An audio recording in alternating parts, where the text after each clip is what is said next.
Hello, welcome to this week's How's the Market, Pensacola. Boy, interesting stuff this weekend. We had a new property hit the market. It was a foreclosure. And we don't see a lot of foreclosures hitting the market right now. But this particular one was what they call a reverse mortgage foreclosure. So I got a ton of phone calls, ton of questions going, what's going on? Because the property was listed in the 150s, and it was in a neighborhood that was probably 250s, 300s. So when a couple of my clients asked me to see it on Saturday and we went over there, to say there was a line out the door would be an understatement. There was a ton of people there. I'm sure one of the neighbors actually had roped off their driveway because there were so many people coming and turning in their driveway. And this property happened to be on a cul-de-sac, so people are not used to that much traffic coming in and out. But let me tell you what the reverse mortgage foreclosure does. Some people don't like reverse mortgages. It's actually a good product for the right person. What that product is set up to do is to help offset some expenses as a senior citizen. Now, for the right person, that makes all kinds of sense. Understand that the property is either A, going to go back to the bank, or B, your heirs, the people that inherit the property, are going to have to pay this mortgage off. But there's a couple of ways you can build a reverse mortgage. One would be to you get a lump sum and never have to make a payment as the senior citizen. Or two, you can get a monthly check. It's kind of like, that's why they call it a reverse mortgage. So instead of you making the mortgage payment makes a check to you every month. With the premise being, hey, when you pass away, either your heirs can pay it off, or if you don't have any heirs, which I think was the case in this one because I kind of researched it up a little bit in preparation for the show, then it's just going to come back to the bank. Now what the bank does, the bank goes and gets an appraisal. When it goes back to the bank goes and gets an appraisal done. It lists an appraised value right at this moment in its current condition, and it must sell at that or higher for the first 6 months. This is if Fannie or FHA is backing this reverse mortgage. There are some other corporate reverse mortgages that don't follow this guideline, but for the most part, reverse mortgages fall up under a Fannie and FHA program, so that's the way it was. Well, this property at I want to say it was $157,000 is what it was listed at. It's not my listing, but the bank had taken it back and they listed it at $157,000, and the neighborhood was a $250,000 to $300,000 neighborhood all day long. So why in the world would they list it at $157,000? And why was there a line out the door? Well, the amount of repairs on that property were staggering. It had wood siding. Almost all the siding was rotten, starting to rot up. It had some mold in the house from a leak. They did put a new roof on it, but looks like they hadn't fixed the leak yet. There was no power on. It had a pool, but the pool was covered. There was no way to tell the condition of the pool. So there was a lot of work that needed to be done, hence why the appraiser said in its current condition, this is its worth. Now, will it sell for that? No, it'll sell for much, much more. Just because of our current marketplace. Have I seen people sit there and wait because an appraiser says, hey, this property is worth $200,000, and it was a buyer's market and none of the buyers agreed with the appraiser, and so the property just sat there for 6 months? Because according to those reverse mortgage guidelines, it has to sell at appraised value for the first 6 months. Then they can start negotiating. This one, they're not going to have any problems. Like I said, there was a line out the door. I waited for... I try and be courteous and let other people see it if they've scheduled a time, and then we went in our time. But during our time, it was only a 15-minute showing. During our time, there were 2 or 3 other people that came in and walked through while we were supposed to do it. And it was that busy, and my clients were like, I don't care. So it wasn't that big a deal. But yeah. Then this morning, as I'm sitting up writing this morning, the Wall Street Journal runs a big article saying first-time home buyers are finding properties that need a lot of repairs. So they're finding out that you're going to have to do some repairs to begin with. I say all that to say this. Understand there are some products out there. There are some mortgage products out there to where as a first-time home buyer, you don't need to be afraid of work. Okay? FHA has a product called a 203K. They also have a 203B. Now, before you start thinking I'm talking retirement funds, that's a 401k, not a 203k. Before you start thinking I'm talking retirement funds, these are products to where you can roll in repairs into your loan. It takes a little more, and it takes the right person to understand it, because you can mess up a 203k loan in a heartbeat. The downfall to a 203K is you can't do the work yourself. You have to hire out a general contractor. So there are some downfalls or pitfalls to it, but you could wind up repairing the house exactly the way you want it, getting that brand new kitchen, getting that brand new roof, getting that brand new pool, repairing it the way you want it, and all pretty much rolled into the loan. So don't be afraid of it, and that was what the article in the Journal was talking about too. Don't be afraid of properties that need repairs. So one of the things when I talk about my instant offer program at the end of every show, and if you don't know what that is, stay tuned after I finish talking about Rosa County. I explain what that is. But I tell people we can use my offer as an investor on the floor, then we can see if the market will give you more. And if you've got that first-time home buyer that's really struggling to find something, and with these inventory levels, some of them really are. I've got 6 right now that we have put in multiple offers, and it's just tough. It's tough. I don't want you to get discouraged, but I do want you to be real at the same time.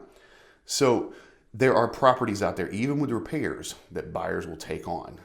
This one, I doubt very seriously it survives the week. I think Fannie is the one that has this one, Fannie Mae, and I think they're going to review offers this week. The good thing about a Fannie Mae foreclosure like that is the first week, I've seen them take it all the way to 14 days. I think this one's 7. They will only review offers for people who are going to live there. They do something what's called an owner-occupied certificate, meaning you sign a piece of paper saying, hey, I will live in this property for at least a year after I buy it. So they give you priority as an owner-occupied versus me as an investor. Like if I wanted to buy that place to rehab it up and either sell it for a profit or even use it as a rental, because it was a good location. If you and I offer the same thing, but it's during that particular time, they won't even look at my offer. They give the owner-occupied priority. So yes, it's rough out there, but if you understand all the products, then you can open up the vision some and you can see that, hey, we've got some other opportunities out there that you may be able to take as a buyer and a seller. Pay attention as the seller if you need a lot of repairs done. That's why some people like the instant offer program. They use the offer as an investor as a floor, and if we get more, we get more. But I know this show is all about inventory levels, and here I am going 8-9 minutes in just explaining some products. So I guess it's going to be a little bit longer show, but hey, let's jump over to inventory right now. Let's go.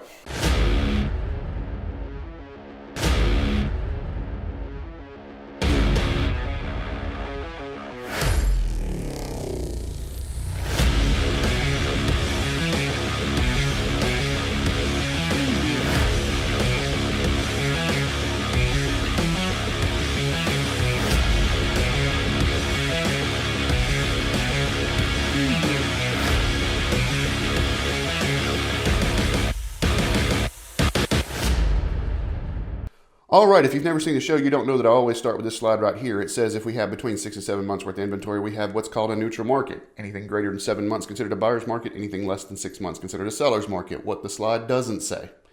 Anything greater than 9 months considered a hyper buyer's market. Anything less than 3 considered a hyper seller's market. We always start in Escambia County, and looks like we did add some, because if you remember last week we were at 360. So we did add 19 properties, but if you look to the right here, these are our month's inventory, hence why I always start with that slide. So now they kind of make sense. These are our month's inventory. Everything is a hyper sellers. Everything. There is nothing in Escambia County under $50,000, not even lots, not even a lot. Everything is over. We have got 20 properties active between 100,000 and 150,000. Looks like our highest active number is that 300,000 to 350,000, which makes sense. That's a big builder number. These, I mean, you can look at this whole $150,000 range. $250,000 to $400,000 is a big builder range, right? That's a sweet spot for builders. So we see some of these as active, but they stay active. And so they skew the numbers just slightly because they'll put 123 Main Street up as active, but that's their floor plan. They'll sell 8 properties that are identical as 127 Main Street or 128 Main Street, or, same property, but they leave 123 Main Street up. So our system finds it as like, hey, this is still active. So that's the sweet spot there. But even so, with that 250,000 to 300,000, look, we're at 0.4 months. So by the time we hit Mardi Gras, Well, we're going to be out of properties unless we add some more to it fairly quickly. Excuse me. The other thing I wanted to point out, as I've pointed out a couple of times, is this is the list to sell ratio. Things are selling at 100%, 99 to 100%. You get down here to the 50 to 100,000, it says 92 to 94. That's damaged properties. So there's a little bit of negotiation there. I say that because I said at the top of the show that property was severely damaged, but it was severely underpriced because of it. I think that's why the appraiser put it down. Hey, in its current condition, it's worth this. I think it was a great strategy for Fannie Mae to actually list it at that.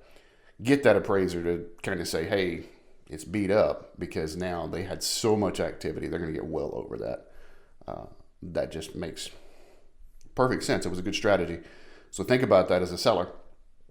I had a property right now that they really needed to hit a certain number, and we wound up listing $10,000 under that number. But the whole premise was to generate activity, and sure enough we did, and they wound up under contract for $30,000 over the number they needed to hit with a cash offer, so I'm not worried about appraisals or anything like that. So it kind of makes sense. Let's jump over to Santa Rosa County real quick. Look here. This is the first time in months I have seen an orange in Santa Rosa County. Everything has been red in Santa Rosa County for, 6, 7, 8, maybe even 12 months. Everything's been red. But look, we got an orange here, and the orange is under $50,000. It's probably because the system doesn't know what to do with it. They don't know what the appetite is because, well, there's nothing pending. There hasn't been anything under $50,000 in Santa Rosa County, and I don't know how long. This thing has just been blank. Almost so to where I was talking with the people that give me this report, and I was almost about to remove that whole price point. Like, we don't see anything there anymore, not even lots. But one came up, it said $45,000, and so they put it at 3 months inventory because, again, they have no idea how to rank it. We don't know the appetite because nothing closed. We've had 2 close in the last 6 months.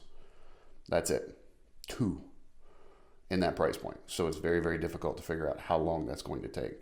Everything else, we're still under 200 properties. We came up a little, but we're still under 200 properties active in Santa Rosa County.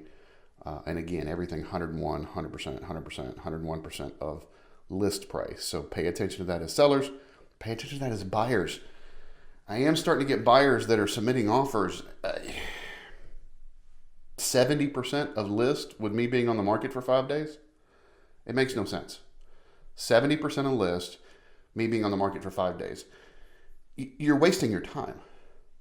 You're wasting your time. I had a client call me up. He's from out of town last week and said, Shane, I want to write an offer at, it was like 60%. And the property just came on the market. I said, you're wasting your time. No, I'm not going to write that offer. We're not going to make that.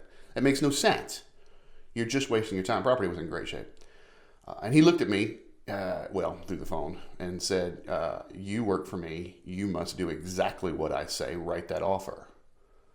There's a big difference between me being a seller's agent and being obligated to present offers, or me being a buyer's agent. I have no obligation to write an offer. We have a contract up. We sign a contract. I'm still not obligated to write offers. I can cancel that contract in a heartbeat. And if you're going to sit there and look at me and write unrealistic offers, I'm not the rookie agent you're thinking I am. Okay, I know there's some agents out there that'll write that offer, but it's an absolute waste of time. Someone's on it, $200,000, and you want to write a $120,000 offer because you're cash. We've got people at $200,000 with cash. So I don't mean to come off condescending. Hopefully I'm not. Hopefully this is an educational show. But that just doesn't make sense. So, he went off and found a rookie agent that wrote the offer, and of course they didn't win. And I don't know how many offers they're going to write like that. Perhaps they just continue to write those offers. Now, Shane, can you get 50%, 60%, 70%, 80%, 90% off on a property? Sure. Let's wait for it to be on the market 6 months, 7 months. Okay, well now something's wrong, and so now we can start negotiations. Coming on to the beginning of the market, especially in this marketplace, that's why I'm looking at these list to sell ratios. That's why I'm pointing these out in the show. You're just not going to get it. You're just not going to get it. All right, so that's our numbers for this week. I always in the show talking about my instant offer program. It's kind of funny how these are working today because our instant offer is built for properties that need a lot of work, that need a ton of work. That's what the properties are built for, or if they just don't have time. I had one call, 3 weeks ago, and they needed to be in Texas in like 10 days. The property didn't need a whole lot of work. So we talked about it, and they're like, well, I said, listen, I can get you on the market and probably get you a little more than this, but as an investor, because I have an investor group behind me, this is what we can offer. Well, the need was we got to be in Texas in 10 days, and I got to have this money in order to be able to do something. Like, they didn't have any extra money set aside. Everything was tied up in this house. Everything. But they had this awesome opportunity to where they needed to be in Dallas. So that makes sense. So we've got an instant offer program. I will come in and give you, as an investor, just like some of the other investment groups around here would do, offer on a property. Cash, close 10 days. All right. I may go get a loan, but I'm not going to make a contingent upon that. I've got other investors behind me. It's no big deal. Or you can use my offer, like I was saying earlier in the show, you can use my offer as a floor. We can come on the market. If the market gives you more and I make you more money for marketing it for you, well, you'll just have to be mad at me. Sorry. So that instant offer, I know there's a link below to where you can talk about and get the details on that. Just reach out to me. It was very successful. Launched that last April, I want to say, is when we launched that program. And we've had a lot of success with it. I've had multiple sellers handle both sides. One, hey, Shane, I got to be gone, so let's just do this, cash offer, move on. Two, hey, put it on the market, let's see what's going on. Just took my daughter out for her birthday Saturday or Sunday. Anyways, we took them out and had a client walk up to us. We went over to Angelina's downtown. First time we've had that place. Great Italian food, fantastic food. But I had a client literally interrupt our dinner going, thank you so much. They took us up on that instant offer, used my offer as a floor. We put it on the market. I wound up making it more money. And, they were like, hey, can I buy you a drink or whatever? And I'm like, no, of course not. Don't worry about it. That's my job. And that's what we do. That's what this program is built for, is to help folks get rid of the property they need to get rid of. So anyways, I know this show's a little longer than normal, but that whole foreclosure, I haven't seen a lot of foreclosures. I've seen 2 pop up. Both of them need serious work. One of them is actually in Molino. A log cabin in Molino, but they've got so much wood rot you have to sign a release before you can even see it, and they're worried about termites. One thing I don't want in a log cabin is termites. So I guess that's the foreclosures right now. Anyways, thanks for watching. Have a great week. I'm a man on a mission. My mission is to help people break through all the noise out there and don't need no permission. I want to help you get to actual truth. Don't you just want the truth?